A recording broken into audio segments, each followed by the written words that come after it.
നമസ്കാരം. ഓരോ പ്രഭാതവും ഓരോ വേദനകളുമായിട്ടാണ് ഇപ്പോൾ പൊട്ടിപ്പുറപ്പെടുന്നത്.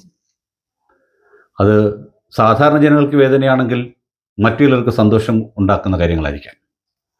എന്തായിരുന്നാലും കേരളത്തിലെ അല്ലെങ്കിൽ ലോകത്തെ ആദ്യത്തെ ബാലറ്റ് പേപ്പറുടെ അധികാരത്തിൽ വന്ന EMS നമ്പൂതിരിപ്പാടിലെ മന്ത്രിസഭയിലെ വിദ്യാഭ്യാസ വകുപ്പ് മന്ത്രി ജോസഫ് മുണ്ടശ്ശേരിയുടെ പേര് ആലേഖനം ചെയ്തു വെച്ചിട്ടുള്ള ധാരാളം പ്രഗത്ഭരായ ആൾക്കാർ പഠിച്ചു പുറത്തിറങ്ങിയിട്ടുള്ള ഗവൺമെൻറ് പോളിടെക്നിക് കളമശ്ശേരിയിൽ നിന്നും കേരള പോലീസ് കഞ്ചാവിൻ്റെ ഒരു വൻ വേട്ട തന്നെ നടത്തിയ വാർത്തയാണ് ഇന്നത്തെ പ്രഭാതത്തിൽ കാണാൻ സാധിച്ചത്. മറ്റു വാർത്ത വന്നത് വയനാട്ടിലെ ഒരു സ്കൂൾ വിദ്യാർത്ഥി മൊബൈലിലൂടെ ഗെയിം കളിച്ചുകൊണ്ടിരിക്കുന്ന സമയത്ത് കഞ്ചാവ് മുട്ടായിയെ പറ്റി അറിയുകയും ആ കഞ്ചാവ് മുട്ടായി ഓൺലൈനിൽ വരുത്തി മറ്റുള്ളവർക്ക് വിതരണം ചെയ്തു കൊടുത്തുകൊണ്ടിരുന്നു 30 രൂപയ്ക്ക്. നമ്മുടെ കുട്ടികളുടെ യൂണിയൻ നേതാക്കന്മാർക്കൊക്കെ തന്നെ 1 രൂപ ചിലപ്പോൾ ബസ്സിന് ടിക്കറ്റ് കൊടുക്കുന്നത് 10 രൂപയാണെങ്കിൽ അല്ലെ 5 രൂപയാക്കിയാൽ ബഹളമാണ്.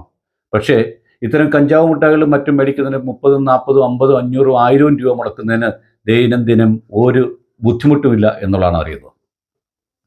പത്തനംതിട്ട ജില്ലയിലെ കോന്നിയിൽ 2 ചെറുപ്പക്കാരെ പിടിച്ചു.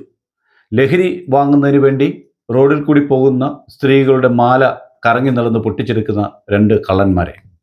അപ്പോൾ ഓർക്കുക, നമ്മുടെ യുവാക്കൾ, നമ്മുടെ കുഞ്ഞുങ്ങൾ, നമ്മുടെ കൊച്ചനുജന്മാർ, നമ്മുടെ ഭാവി തലമുറ ലഹരി കിട്ടുന്നതിന് വേണ്ടി എന്തും ചെയ്യുന്ന അവസ്ഥയിലേക്ക് എത്തിയിരിക്കുന്നു എന്നാണ് അറിയേണ്ടത്. ACP അബ്ദുൽ സലാമിൻ്റെ നേതൃത്വത്തിലുള്ള ഡാൻസാഫ് സംഘം കഴിഞ്ഞ 10-15 ദിവസമായി ഗവൺമെൻറ് പോളിടെക്നിക്കിലെ വിദ്യാർത്ഥികളുടെ ഇടയിലേക്ക് കഞ്ചാവ് വരുന്ന വഴികൾ തേടിക്കൊണ്ടിരിക്കുകയായിരുന്നു. അവർ ആ മുറിയിൽ ചെല്ലുമ്പോൾ ഏകദേശം 2 കിലോയോളം കഞ്ചാവ് ലഭിച്ചു. 2 യുവജന നേതാക്കന്മാരെ കൈയോടെ കിട്ടി. മൊത്തം 3 പേരെയാണ് കിട്ടിയത്. ഈ അലമാരിയിൽ നിന്നും ഈ സാധനങ്ങൾ പുറത്തെടുത്തു. കൂടാതെ മദ്യക്കുപ്പികൾ കിട്ടി. അതിലെല്ലാം ഉപരി ഇത് ഉപയോഗിക്കാൻ വേണ്ടി ഉണ്ടാക്കിയെടുത്ത ഒരു ഉപകരണം കൂടി കിട്ടി. കൂടാതെ ഗർഭനിരോധന ഗർഭനിരോധന ഉറകൾ കൂടി ലഭിച്ചു എന്നുള്ള ദുഃഖകരമായ വാർത്തയാണ് ഇന്നത്തെ പ്രഭാതത്തിൽ നാം കേട്ടുണർന്നത്. കുട്ടികളുടെ ബൗദ്ധിക തലത്തിലുള്ള അവരുടെ വളർച്ചയ്ക്ക് വേണ്ടി നമ്മുടെ സ്കൂളുകളിലും കോളേജുകളിലും ഒക്കെ തന്നെ വാർഷിക പരിപാടികളും ആഘോഷങ്ങളും വേണമെന്ന് പറഞ്ഞു വെച്ച ഏതൊക്കെയോ കപടബുദ്ധിജീവികൾ നമ്മുടെ സമൂഹത്തിലുണ്ടായിരുന്നു. അത്തരം കപടബുദ്ധിജീവികൾ ഉണ്ടാക്കിയെടുത്ത ഈ സ്കൂൾ ആഘോഷങ്ങളൊക്കെ തന്നെ ലഹരിയുടെ പിടിയിലായിരിക്കുന്നു, ലഹരി വിൽക്കുവാനുള്ള വേദിയായി മാറിയിരിക്കുന്നു എന്നുള്ളതാണ് യഥാർത്ഥ സത്യം. ഈ പറയുന്ന പോളിടെക്നിക്കിലും അടുത്ത് തന്നെ യുവജനോത്സവമോ യൂത്ത് ഫെസ്റ്റിവലോ ഒക്കെ നടക്കാൻ പോകുന്നു. പിന്നെ ഹോളി ആഘോഷം നടക്കുന്നു. ഇതിലേക്ക് വിൽക്കുവാൻ വേണ്ടി കൊണ്ടുവന്ന് വെച്ചിരുന്നതാണ് ഈ 2 കിലോയോളം കഞ്ചാവ്. നമ്മുടെ പോലീസുകാർ അതിനെ 2ആയി വിഭജിച്ച് 2 പേരുടെ കയ്യിൽ കൊടുത്തു. 900 വെച്ച് ആക്കി 2 പേർക്കും സ്റ്റേഷൻ ജാമ്യം കൊടുത്തു വിട്ടു. സ്റ്റേഷൻ ജാമ്യം കൊടുത്ത് വിടാൻ വേണ്ടി മാത്രം അതിനെ 2ആക്കിയെന്നാണ് എനിക്കുള്ള ആക്ഷേപം. ശരിക്കും ഇവന്മാരെ പിടിച്ചിട്ട് ജുവനൽ ജസ്റ്റിസിന് കോടതിയിലോ ഹാജരാക്കുകയും ഇവനെയൊക്കെ ശരിക്കും പറഞ്ഞാൽ നല്ല ശിക്ഷ കൊടുത്ത് ജയിലിലടയ്ക്കുകയാണ് ചെയ്തിരുന്നത്. നമുക്കറിയാം കോട്ടയത്തെ നഴ്സിംഗ് കോളേജിൽ നടന്ന ലഹരി ഉപയോഗിച്ചുകൊണ്ടുള്ള പരിപാടി. നമുക്കറിയാം വയനാട്ടിൽ സിദ്ധാർത്ഥൻ എന്ന് പറയുന്ന ഒരു സാധു പയ്യനെ, പ്രകൃതിയെ സ്നേഹിച്ച മനുഷ്യനെ, ഒരു പയ്യനെ 3 ദിവസം വെള്ളം കൊടുക്കാതെ മദ്യലഹരിയിലും മയക്കുമരുന്ന് ലഹരിയിലും തല്ലിക്കൊന്ന് കെട്ടിത്തൂക്കിയാൽ നമുക്കറിയാം. അതൊന്നും എങ്ങും എത്താതിരിക്കുകയാണ്. ഞങ്ങൾ എന്ത് ചെയ്താലും ഞങ്ങൾക്ക് കുഴപ്പമില്ല, ചെറുപ്പക്കാരാണ് എന്ന്, കുഞ്ഞുങ്ങളാണെന്ന് വിചാരിച്ച് എല്ലാ കാര്യങ്ങളും ചെയ്യാമെന്ന് പരസ്പരം കൂടെയുള്ളവരോട് പറഞ്ഞു പഠിപ്പിച്ച് അവരെ കൂടെ ക്രിമിനൽസ് ആക്കുന്ന ഒരു രീതി നമ്മുടെ കുട്ടികളുടെ ഇടയിലുണ്ട്. അത്തരം ആൾക്കാർക്ക് ശരിക്കും പറഞ്ഞാൽ ഈ ജാമ്യം കൊടുപ്പോടുകൂടി കൂടുതൽ ബലം ലഭിക്കുകയാണ് ചെയ്യുന്നത്.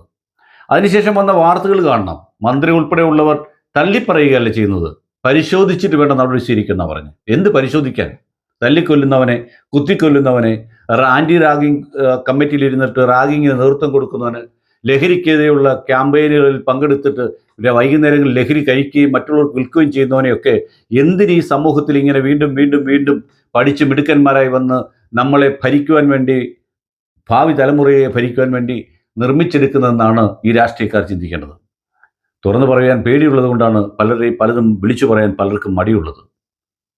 ചില യുവജന പ്രസ്ഥാനങ്ങളിലേക്ക് ചെറുപ്പക്കാർ, കുഞ്ഞുങ്ങൾ ചെല്ലുന്നത് തന്നെ നിത്യജീവിതത്തിൽ അവന് ലഭിക്കാത്ത, വീട്ടിൽ നിന്ന് ലഭിക്കാത്ത സ്നേഹത്തിൻ്റെയോ അല്ലെ കൂട്ടുകാരുടെ ഇടയിൽ നിന്ന് കിട്ടാത്തതിൻ്റെയോ അല്ലെ പത്രമാധ്യമങ്ങളിലൂടെ കിട്ടാത്തതയോ അല്ലെ അവൻ്റെ കയ്യിലിരിക്കുന്ന മൊബൈലിൽ നിന്ന് കിട്ടാത്തതോ ഗൂഗിളിൽ നിന്ന് കിട്ടാത്തതോ ആയ അനിർവചനീയമായ എന്തോ ഒരു അനുഭൂതി ലഭിക്കും, നിനക്ക് ബുദ്ധിപരമായ വളർച്ച ഉണ്ടാകും, ആരെ എന്തും ചെയ്യാൻ പറ്റുന്ന ഒരവസ്ഥ ഉണ്ടാക്കിയെടുക്കാൻ സാധിക്കുമെന്ന് പഠിപ്പിച്ചുകൊണ്ട് കുഞ്ഞുങ്ങളെ ആ പ്രസ്ഥാനത്തിൽ പിടിച്ചു നിർത്താൻ വേണ്ടി ലഹരി വിൽക്കുന്നു എന്ന് പറഞ്ഞാൽ, ലഹരിയുടെ വ്യാപനം നടത്തുന്നു എന്ന് പറഞ്ഞാൽ, അത് ശരിക്കും പറഞ്ഞാൽ കേരള സമൂഹത്തോട് ചെയ്യുന്ന ഏറ്റവും വലിയ ദ്രോഹമല്ലേ എന്നാണ് നാം ചിന്തിക്കേണ്ടത്. നാം അതിനൊക്കെ നിസ്സാരമായി കാണുന്നത്. നമ്മുടെ ചുറ്റുപാടുകളിൽ, നമ്മുടെ ചുറ്റുവട്ടത്തുള്ള വീടുകളിൽ, നമ്മുടെ ഇടവഴികളിൽ മദ്യവും മയക്കുമരുന്നും സുലഭമായി ലഭിക്കുകയാണ്. ഒരു കോളേജ് ഹോസ്റ്റലിൽ ലഭിച്ച കാര്യമാണ് 2 കിലോ കഞ്ചാവ് ഒരു റൂമിൽ നിന്ന് കിട്ടിയതാണ്.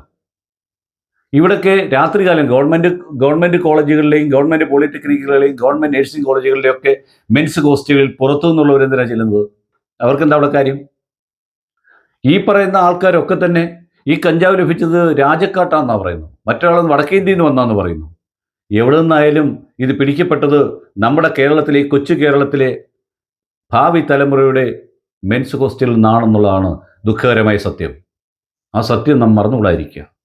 ഈ പോലീസ് ഓഫീസർക്ക് ചിലപ്പോൾ സ്ഥലമാറ്റം കിട്ടിയേക്കാം. സ്വന്തം മകൻ ലഹരിക്ക് അടിമയാണ്, ലഹരി കഴിക്കുന്ന കണ്ടിട്ട് എക്സൈസ് ഓഫീസർ പിടിച്ചിട്ട് കേസെടുത്തപ്പോൾ പിറ്റേ ദിവസം അമ്മ പോയി പരാതി കൊടുത്ത നാടാണിത്. മറ്റൊരുത്തരച്ഛൻ പരാതി കൊടുക്കാൻ പോകാതെ ലഹരിക്ക് അടിമയായ മകനെ ഗുണദോഷിച്ച് നേരെ വഴിക്കാക്കാൻ ശ്രമിച്ചു എന്നുള്ളതാണ് മറ്റൊരു കഥ. അപ്പം ജാമ്യം കൊടുത്തുവിടാവുന്ന രീതിയിലുള്ള തൂക്കങ്ങളായി കൊണ്ടു നടന്നാൽ കുഴപ്പമില്ല എന്ന് പഠിച്ചു വെച്ചിരിക്കുന്ന നമ്മുടെ കുഞ്ഞുങ്ങൾ. 1 കിലോ കഞ്ചാവ് ഉണ്ടെങ്കിൽ ഒരു ഗ്രാമപ്രദേശത്തെ മുഴുവൻ ആൾക്കാരെയും കഞ്ചാവ് കുടിയന്മാരാക്കി മാറ്റാൻ സാധിക്കുമെന്നാണ് അത് മനസ്സിലാക്കുന്നത്.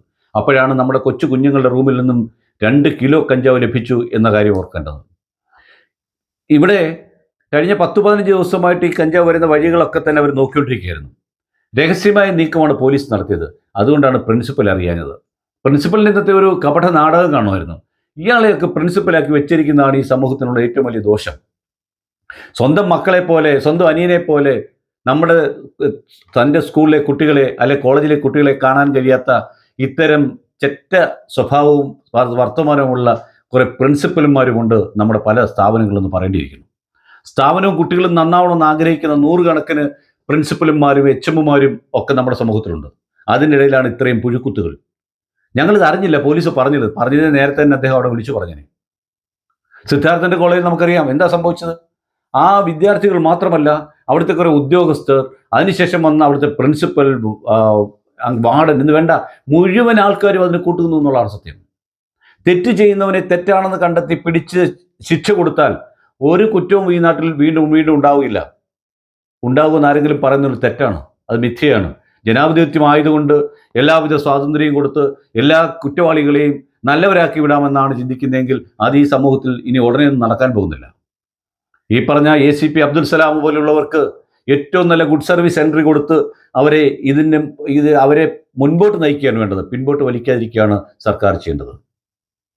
പക്ഷേ എന്തുകൊണ്ടോ സംഭവിക്കാൻ പോകുന്നത് എന്താണെന്ന് ചോദിച്ചു കഴിഞ്ഞാൽ അദ്ദേഹത്തിൻ്റെ സ്ഥലമാറ്റം ഉടനെ റെഡിയായിരിക്കും എന്നുള്ളതാണ് സത്യം. അദ്ദേഹത്തോടൊപ്പം പോയ ഡാൽസാഫ് സംഘത്തിലെ പോലീസുകാർക്കും ഏതെങ്കിലും കുഗ്രാമത്തിലേക്ക് സ്ഥലമാറ്റം പ്രതീക്ഷിക്കാം. അതാണ് കണ്ടുവരുന്നത്. ന്യായീകരിക്കാം, പക്ഷെ ന്യായീകരിക്കുന്നത് നല്ലതിനെ ആയിരിക്കണം. ഇത്തരം വൃത്തികേടുകൾ കാണിക്കുന്ന ആൾക്കാരെ, ഭാവി തലമുറയ്ക്ക് വേണ്ടി നാം വാർത്തെടുക്കുന്നവരെ, ഓരോ വീടുകളിലെയും പ്രതീക്ഷയായി പോകുന്ന, ഓരോ വീട്ടിലെ 1-2 കുഞ്ഞുങ്ങളുള്ള സമയത്ത് അവരെ വഴിതെറ്റിക്കുവാൻ വേണ്ടി ഇത്തരം യുവജന പ്രസ്ഥാനങ്ങൾ ഒരിക്കലും മുമ്പോട്ട് വരാൻ പാടില്ല. നമുക്ക് നല്ല ചർച്ചകളുണ്ടാവാം. കുഞ്ഞുങ്ങൾ നല്ല ചർച്ച ചെയ്യട്ടെ, എല്ലാ വിഷയങ്ങളും പഠിക്കട്ടെ, ആരോഗ്യകരമായ ചർച്ച ഉണ്ടാകട്ടെ. അതുകൊണ്ട് സർക്കാർ ചെയ്യേണ്ട ഒരു കാര്യം, ദയവ് ചെയ്ത് അടുത്ത വർഷം മുതൽ എല്ലാ കോളേജുകളിലും സ്കൂളുകളിലും നടക്കുന്ന ഈ ആഘോഷ പരിപാടികൾക്കെല്ലാം തന്നെ നിരോധനം ഏർപ്പെടുത്തണം. സർക്കാർ അത് ചെയ്യില്ല എന്നാണ് നമുക്ക് പ്രതീക്ഷിക്കാം. കാരണം സർക്കാരിൻ്റെ ലക്ഷ്യം മദ്യവും മയക്കുമരുന്നും വ്യാപനം നടത്തുകയാണ്. ബോധവൽക്കരണത്തിലൂടെ കുറയ്ക്കാൻ പറ്റുമെന്നാണ് അവർ പറഞ്ഞുകൊണ്ടിരിക്കുന്നത്. വ്യാപനം നടക്കുന്നുണ്ടെങ്കിൽ അത് ഉപയോഗിക്കുന്നവരെണ്ണം കൂടിക്കൊണ്ടേയിരിക്കും. അല്ലെങ്കിൽ കോടതിയെങ്കിലും ഇടപെട്ട് ഈ സ്ഥാപനങ്ങളിലുള്ള ഇത്തരം ആഘോഷ പരിപാടികൾ നിരോധിക്കുവാൻ തയ്യാറാകേണ്ടതാണ്. ഇല്ലെങ്കിൽ യുവതലമുറ ഇന്നത്തേതിൽ കൂടുതൽ നാളെ ഇതേ രീതിയിൽ വന്നുകൊണ്ടേയിരിക്കും. പലതരം ലഹരികളാണ് നമ്മുടെ സമൂഹത്തിലുള്ളത്. ഈ ലഹരികളൊക്കെ തന്നെ കുഞ്ഞുങ്ങൾക്ക് പഠിപ്പിച്ചു കൊടുക്കുന്നത് ചേട്ടന്മാരെന്നറിയപ്പെടുന്ന ഈ കൊച്ചു നേതാക്കന്മാർ തന്നെയാണ്. ഈ ലഹരി കൊടുത്തിട്ടായിരിക്കാം ഇവനെക്കൊണ്ട് മറ്റുള്ളവരെ അടിപ്പിക്കുന്നത്, തല്ലിക്കൊല്ലാൻ ശ്രമിക്കുന്നത്. ഈ ലഹരി ഉപയോഗിച്ചുകൊണ്ടാണ് ഒരുത്തനെ 3 ദിവസം വെള്ളം കൊടുക്കാതിട്ടിരുന്നത്. ഈ ലഹരി ഉപയോഗിച്ചതുകൊണ്ടാണ് 15 വയസ്സ് താഴെ പ്രായമുള്ളവന്മാർ ഒരു കുഞ്ഞിനെ തല്ലിക്കൊന്നിട്ട് ചത്താലും കുഴപ്പമില്ല, അവൻ്റെ കണ്ണേ പോയിട്ടുള്ളൂ എന്ന് പറഞ്ഞത്, ഒരു കണ്ണ് പോയി എന്ന് പറഞ്ഞത്. ഈ ലഹരി ഉപയോഗിച്ചിട്ടാണ് എല്ലാ ദിവസവും ഗുണ്ടാപ്പിരിവ് പിടിച്ച് കുഞ്ഞുങ്ങളുടെ പൊക്കിൾ വരെ കുത്തിക്കിഴിച്ച് അതിലൂടെ ലോഷനൊഴിച്ച് അവരെ നീട്ടി വേദനിപ്പിച്ച് ആ വേദന കണ്ട് ചിരിച്ച് ഉല്ലസിച്ചത്. അങ്ങനെയാണ് അവർ സാഡിസ്റ്റുകളായത്. അതുകൊണ്ട് ഇത്തരം ലഹരി വ്യാപനത്തിനെതിരെ രക്ഷകർത്താക്കളും പൊതുസമൂഹവും ജാഗരൂകരാകേണ്ടിയിരിക്കുന്നു. ഇത്തരം ഒരു വലിയ കർമ്മം ചെയ്ത കേരള പോലീസിന് ഒരു ബിഗ് സല്യൂട്ട്. നന്ദി, നമസ്കാരം.